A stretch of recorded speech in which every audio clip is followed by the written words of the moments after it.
Radio Campus et les radios partenaires présentent la Nuit européenne des chercheurs. Alors bonsoir à toutes et à tous et bienvenue dans ce troisième parcours croisé sur le thème de la contre-carte postale en compagnie de Kader Mokadem et de Jean-Claude Paillasson. Alors Kader Mokadem, bonsoir. Vous êtes chercheur et professeur de philosophie et d'esthétique. Vous travaillez sur les représentations de la ville et des mondes urbains et sur le rôle de l'image dans la construction sociale de la ville. Et Jean-Claude Paillasson, bonsoir. Vous êtes graphiste à l'École supérieure d'art et design de Saint-Étienne et chercheur au laboratoire Images, Récits et Documents. Alors tout d'abord, vous avez donc une carte postale en face de vous. Est-ce que vous pourriez déjà nous la décrire et puis ensuite nous dire ce que vous appelez une carte postale, ce que vous appelez une contre-carte postale et peut-être quel lien ces cartes postales ont avec votre objet de recherche? Jean-Claude va commencer. Merci. En fait, tout d'abord, une carte postale, c'est quelque chose de double, en fait. C'est-à-dire que c'est quelque chose qui est...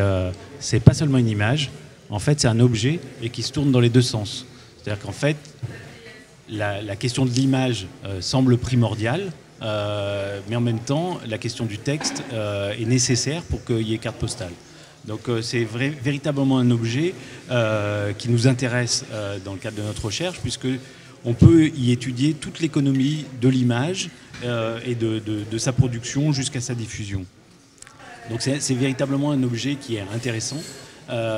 C'est d'abord un objet qui est intéressant parce qu'en fait il produit une image mais en fait qui est multiple.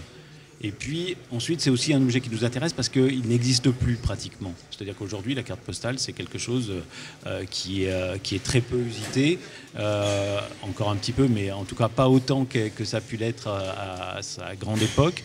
Sans doute que c'est remplacé aujourd'hui par des pratiques numériques de diffusion d'images multiples. Et donc, elle nous intéresse pour ça. Alors, évidemment, la question de la réception de la carte postale est aussi importante que celle de l'envoi. La question du voyage qu'elle suppose, aussi bien le voyage, en fait, qui est imaginaire par l'image qui est produite que le voyage de l'objet carte postale est important. Et toutes ces dimensions nous intéressent véritablement, puisque dans le cadre de notre espace de recherche, on s'intéresse aussi sur les images, sur les récits, sur les fictions, etc. Et la carte postale est véritablement un objet qui permet tout ça, quoi. Bien, moi je prolongerai. La carte postale est effectivement tout ça, un objet matériel, et c'est un des rares objets, on pourrait dire avec les boules de neige qu'on pouvait acheter, etc., qui est un objet image matérielle, donc qui est un système de représentation d'images matérialisées, avec d'autres aspects. Jean-Claude parle de l'envoi. Moi, je dirais plutôt, en reprenant un terme d'un philosophe, puisque c'est ma spécialité, l'adresse. C'est Jacques Derrida qui a beaucoup travaillé sur la carte, qui a pas beaucoup travaillé, mais qui a écrit un texte qui s'appelle La carte postale, où il parle de l'adresse. Premier point, voilà, c'est une des rares images qui cherche à qui elle s'adresse. Alors, quand on envoie une carte postale, traditionnellement, on sait à qui on l'envoie.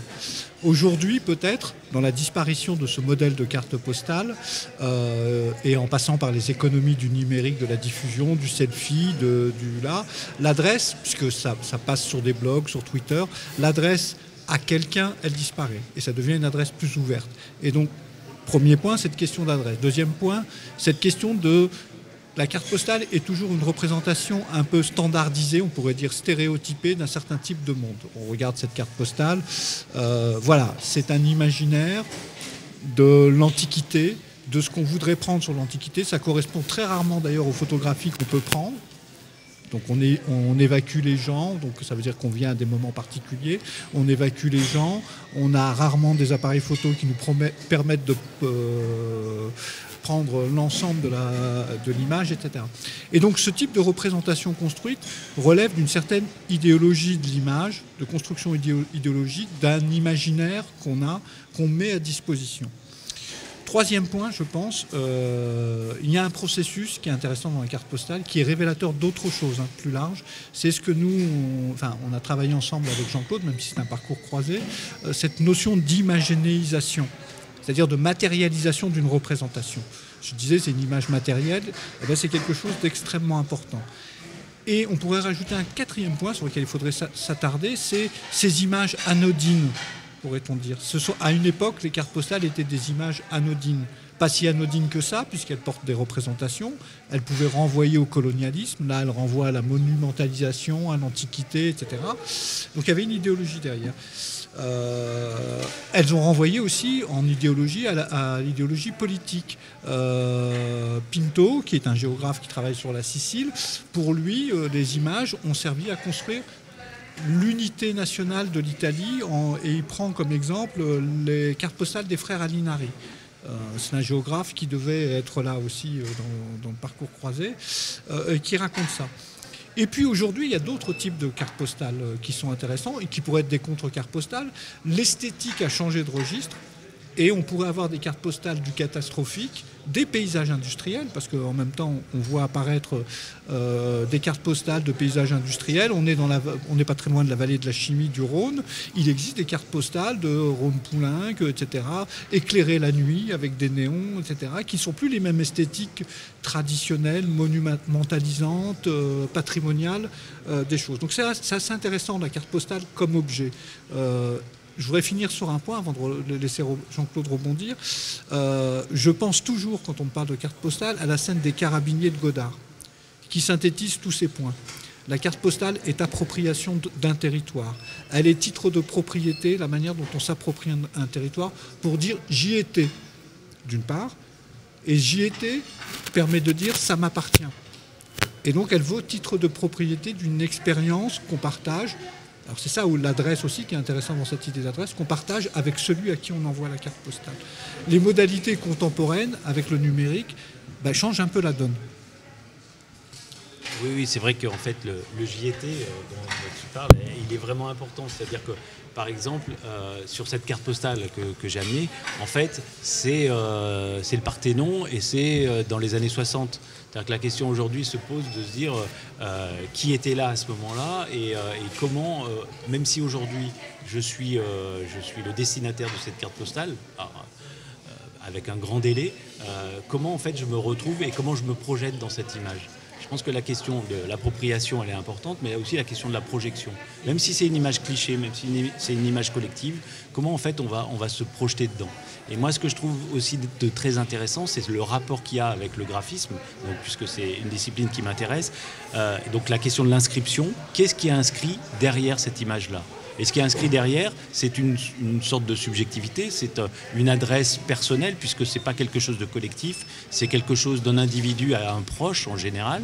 Et comment se traduit cette espèce de basculement en fait, de cette image collective à une subjectivité. En gros, c'est j'envoie des bonnes nouvelles. Enfin, en tout cas, j'envoie des nouvelles. Est-ce que les nouvelles sont bonnes ? En général, elles sont bonnes, puisque sur les cartes postales, on est rarement négatif. On ne va pas annoncer un deuil sur une carte postale, enfin, ou alors vraiment c'est qu'on a un mauvais esprit. Donc en fait, il y a cette espèce de choses positives et joyeuses qui existent. Et ce renversement, il est important à deux titres en fait, puisque déjà, il y a l'écriture ou la graphie en fait, de la personne qui écrit à une autre personne qu'elle connaît, à un proche, qui est reconnaissable, etc., avec des mots plus ou moins conventionnels là aussi. Et puis, il y a un autre type de graphie qui est vraiment importante, qui est apparemment invisible, qui est celle de l'éditeur de la carte postale. C'est-à-dire qu'en fait, en général, c'est plutôt des tracés grisés, très légers, et qui permettent en fait d'avoir aussi une forme de signature en fait de cette édition. Et par exemple, dans le cadre de notre espace de recherche, la question des formes non imprimées, elle est extrêmement importante pour nous parce que c'est des standards graphiques très courants en fait et qui standardisent effectivement très fortement en fait cet objet. Donc voilà, cette graphie, elle a un double sens et elle nous intéresse vraiment beaucoup. Et donc je pense qu'on pourrait imaginer, et d'ailleurs certains graphistes l'ont fait, des cartes postales abstraites, en fait, où il n'y a pas de paysage, où il y a uniquement l'envers de la carte postale qui est imprimé. Et je pense que ça a la même fonction en vérité. Ça veut dire qu'en fait, l'image n'a pas tant d'importance que ça, même si ça reste un espace de projection, c'est toujours la même image en fait, en vérité. Et toujours la même image, il est aussi important dans le fait que ça soit un objet de reproduction et qu'une carte postale n'existe pas comme un exemplaire unique, mais qui existe forcément comme un multiple et qui a une fascination, même si on a un seul exemplaire de la carte postale, il y a une fascination pour l'ensemble de l'édition. identiques, de tous ces identiques qui circulent de partout. Alors, c'est pour ça que peut-être que la question aujourd'hui de se dire est-ce qu'il y a d'autres types de représentations qui peuvent exister, bien entendu, il y en a fortement, mais à partir du moment où on rentre dans la carte postale, on rentre dans cette norme forcément. Donc, pour rebondir sur ce que dit Jean-Claude, enfin pas pour rebondir, pour prolonger différemment, parce que je ne suis pas tout à fait d'accord, l'image est importante dans la carte postale. Ce qui est moins important, c'est le système de représentation. L'image est importante. Que l'image existe ou non, qu'elle ait un contenu ou non, il y a une production d'image, pas au sens traditionnel de représentation de quelque chose. Il y a un deuxième point qui me semble en filigrane de ce que dit Jean-Claude de la carte postale, c'est l'anonymat. Anonymat de celui qui produit l'image. C'est un système économique de production d'image, même s'il y a une discrétion de l'éditeur et de l'auteur de l'image. Anonymat même du contenu du système de représentation, puisqu'il est standardisé, normé, il est censé être valable dans la redite, dans la répétition. Ce que dit Jean-Claude, c'est la même image, effectivement. Et ça, c'est un vrai enjeu aujourd'hui. La question de la désubjectivation ou de la désautorisation, c'est-à-dire au sens de ne plus être auteur des images, de ne plus assigner des auteurs aux images. Et pourtant, paradoxalement, dans les procédures numériques, Twitter, Instagram, les blogs des gens, etc., on ne cesse d'envoyer des images qui reprennent des codes de la carte postale, sauf que pour les... Comment dire, sans donner un titre de propriété, pour reprendre le terme que je parlais tout à l'heure, on se met dans l'image, ou on la commente. Et il n'y a plus ce recto verso. Carte, étymologiquement, c'est un support matériel. La carta, ou la charta en grec, c'est lié aussi à la matérialité de l'image. Donc c'est vraiment intéressant cette idée d'une image matérielle anonyme, ordinaire et commune, et qui traverse les individualités, les personnalités, et qui porte des significations particulières. Donc je pense que oui, les graphistes vont s'emparer de l'image, ou de la carte postale plutôt, mais je maintiens cette idée qu'il reste image.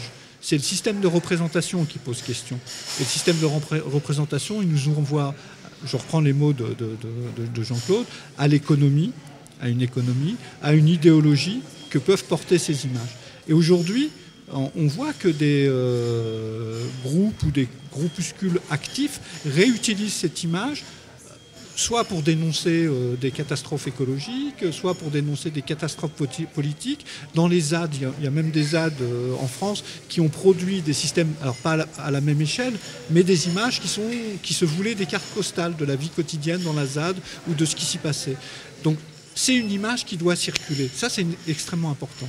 Et est-ce que c'est ça, du coup, les contre-cartes postales? Est-ce que ce serait ça qu'on pourrait appeler contre-carte postale? Une image qui, justement, n'est pas censée être esthétique parce qu'elle ne représente pas quelque chose d'esthétique en soi, mais du coup, qui se pose comme une carte postale.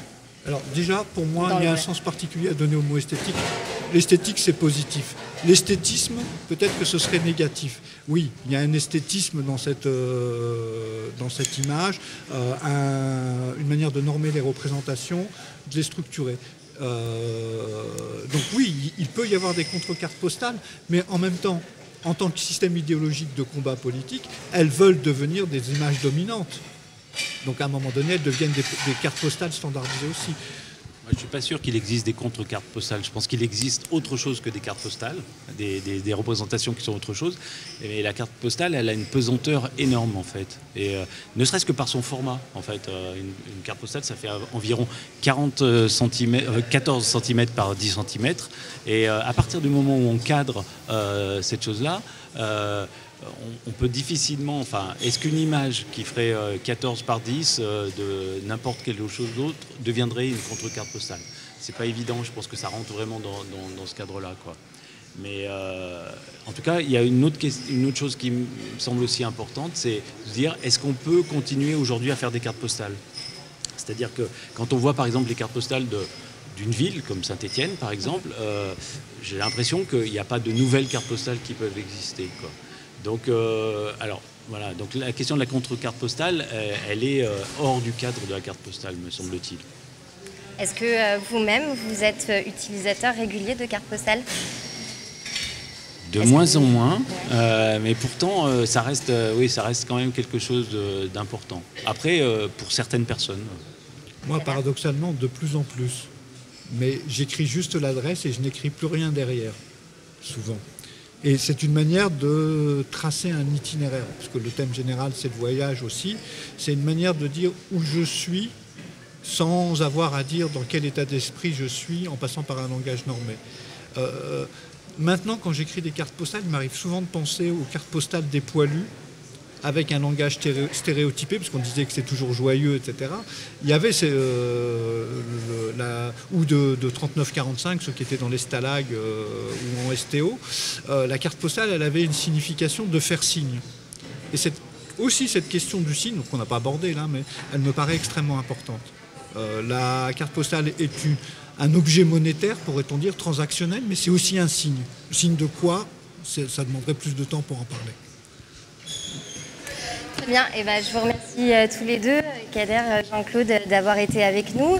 Merci à toutes et à tous de nous avoir suivis et n'hésitez pas à nous livrer du coup vos impressions ou vos photos de vos plus belles cartes postales sur les réseaux sociaux avec le hashtag Nuit des chercheurs.